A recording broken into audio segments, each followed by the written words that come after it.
আমার নাম ইব্রাহিম মোল্লা। আমার কন্যা সোহানা মোল্লা দীর্ঘ 4 মাস যাবৎ এই হসপিটালে অ্যাডমিট আছে। এই হসপিটালে A to Z ডাক্তারবাবু, সিকিউরিটি গার্ড, স্টাফ যতই যা আছে, যার কাছে গেছি, যে অবস্থায় হেল্প চেয়েছি সেই অবস্থাতে আমাকে হেল্প করেছে। এই জন্য হসপিটালের সবাইকে আমার মনের অন্তরের দিক থেকে খুব কৃতজ্ঞতা জ্ঞাপন করি। এত ভালো পরিষেবা অন্য কোনো হসপিটালে পাওয়া যায় না। মনের দিক থেকে আমি অন্তর থেকে বলছি, আমি দীর্ঘদিন হসপিটালে যাবৎ যুক্ত আছি, অ্যাম্বুলেন্সের ড্রাইভার একজন। সেই সুবাদে বলছি যে হসপিটালে খুব সুন্দর পরিষেবা, খুব সুন্দর পরিষেবা, অকল্পনীয়, আমাদের কল্পনার বাইরে। যে এত ভালো পরিষেবা হসপিটালে পাবো কোনোদিন কল্পনা করতে পারিনি, আজকে নিজের চোখে দেখেছি।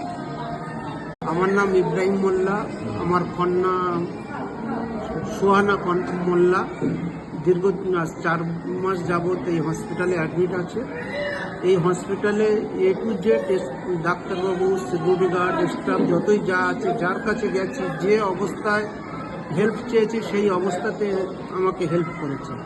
এই জন্য হসপিটালের সবাইকে আমার মনের অন্তরের দিক থেকে খুব কৃতজ্ঞতা জ্ঞাপন করি।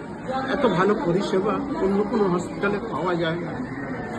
মনের দিক থেকে আমি অন্তর থেকে বলছি, আমি দীর্ঘদিন হসপিটালে যাবৎ যুক্ত আছি, অ্যাম্বুলেন্সের ড্রাইভার একজন।